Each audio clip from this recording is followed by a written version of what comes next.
Continuing in Seneca's On Anger, Book 3. Let's look at some things he says about how to avoid anger. First, let's look at this description in the handy Oxford edition. We are on page 23. This description of the Stoic ideal. There is no more reliable proof of greatness than to be in a state where nothing can happen to make you disturbed. The Stoic ideal is to live in a state of undisturbed tranquility, and indeed a state of undisturbable tranquility. You want to get your mental state, your psychological state, your mind. You want to get your soul to a place where whatever happens, you will be able to live tranquilly. You will be content with your circumstances. You'll not be suffering from anxiety. How do we achieve this goal? Well, before we get there, he's going to give us plenty of practical steps. But before we get to any of the practical steps to achieve the goal, let's look at something else he says about the goal. The higher part of the universe, being more ordered and near to the stars, is not condensed into cloud or driven into storms or spun into any whirlwind. It is free from all disorder. The lower parts are where the lightning flashes. In the same way, a lofty mind, always composed and established in a peaceful location, suppresses all that produces anger, and so is moderate, well-ordered, and earns respect. None of these things will you find in an angry man. The idea here is the human being as a microcosm, that is to say, a little world that is an image of the big world. The human being is, or ought to be, an image of the universe itself. And specifically, the universe, ultimately, in its higher part, is free from all disorder. The universe, if you picture the higher parts of the universe, parts more ordered and near to the stars, or maybe we should say the universe as a whole. Let's stick with the specific language here. The higher parts of the universe. Consider the higher parts of the universe. Consider the orderly heavens.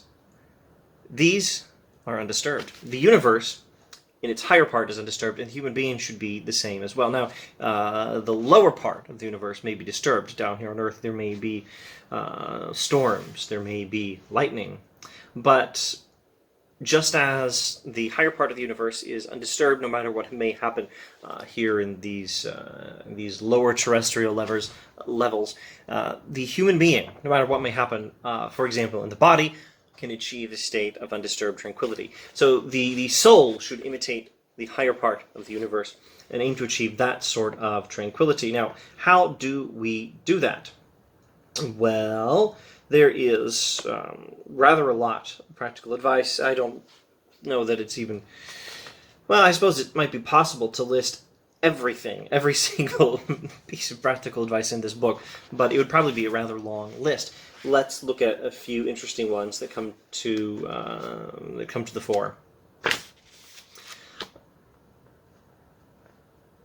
We shall find that well-grounded doctrine of Democritus of benefit to us. Democritus is this pre-Socratic philosopher, in which he shows that a tranquil state of mind is only possible if we devote relatively little time to private or public affairs, or at least to those that are too great for our strength. Now, this means, if you go back in, maybe not this series, but in an earlier series, a recent series on Epicurus, you might find me oversimplifying. I think I probably said that Democritus is a pre-Socratic philosopher who is interested in metaphysics, and he's not interested in ethics. The pre-Socratic philosophers are all of them interested in metaphysics. You can describe them as the pre-Socratic metaphysicians. That's what they are.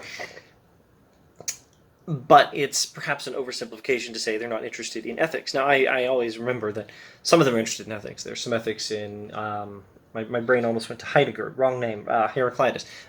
There is some ethics, I think, in Heraclitus. There's ethics in Parmenides. There's very much ethics in Pythagoras. Well, Democritus also has ethics. Okay, so Democritus had said, evidently, that a tranquil state of mind is possible only if we devote relatively little time to private or public affairs, or at least to those that are too great for our strength. Seneca continues, when a man busies himself with many duties, the day never passes so happily for him that he fails to encounter some problem arising from a person or situation which makes his mind ripe for anger. So, what does this mean? Don't, how do we phrase it these days? The American expression, at least, don't bite off more than you can chew. Don't take on more responsibilities than you can handle. Don't take on too many responsibilities that are going to put you in a position where you are trying to manage things you can't control and are going to be disturbed by it. What Seneca is talking about here is something called circumspection, a very important thing. Circumspection means paying attention to yourself and not trusting your future self to not go wrong, and taking steps, knowing yourself, to prevent your future self from going wrong. Let me try to phrase that differently. Circumspection means paying attention to the ways you normally go wrong and taking steps to avoid going wrong in those ways in the future. Now, sheer willpower is all well and good, and it may make the difference in any number of situations, especially when willpower has solidified into habit. Okay, that's great, but that doesn't mean you don't need to take other practical steps to avoid going wrong in the future. Think about how you go wrong, specifically in context of anger. Here's some Stoic advice. Think of how you are most inclined to go half mad with rage. What inspires you to lose your temper? What can you do to avoid that in future? What can you do specifically to avoid being put in a situation where you're likely to lose your temper? Think what you can do to avoid it and do it. Maybe you can't do everything. There's often a lot you can do. Don't take on responsibilities that will cause you to be disturbed. Page 24.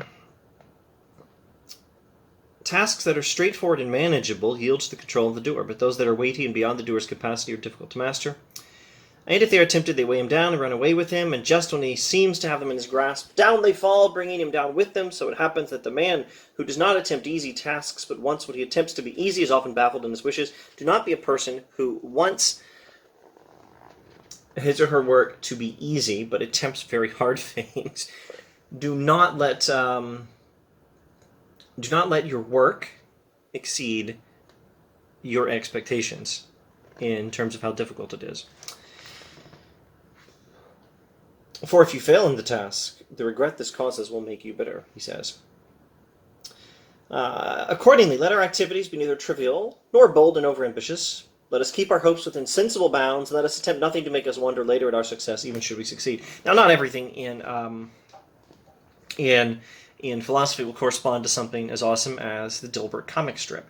I will say this, though. I don't think Seneca corresponds nicely to Dilbert. That is to say, I can't look at characters from the Dilbert comic strip and say, here's what Seneca, the Stoic philosopher, is telling us, as is illustrated by Dilbert. No, I can't say that. But I can say this. He's not telling us to be like Wally, the lazy guy from Dilbert. He's not telling us to be lazy. Listen to this again. Let our activities be neither trivial nor bold and overambitious. So don't take on more than you can handle. But also, don't be lazy. He's not telling you to be lazy. He's telling you to have circumspection. He's telling you to avoid the situations that cause anger by not taking on more than you can handle in such a way as to lead to being disturbed, being upset in the future when you were expecting to be able to manage something and you couldn't because it was things outside of your control. Never expect to control things outside of your control and you will do better. That's one of those sentences that makes a pretty good summary of everything in Stoicism. Never expect to control that which you cannot control and you will do better. As we do not know how to endure injury, let us take pains not to receive any, says Seneca. As long as we don't know how to as long as we don't know how to handle some unpleasantness without losing our tempers, take steps to avoid having to handle that unpleasantness.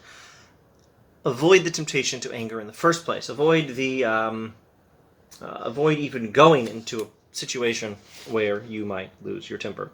I think that's probably enough for this video. We'll probably find some more practical steps in the next one. See you then.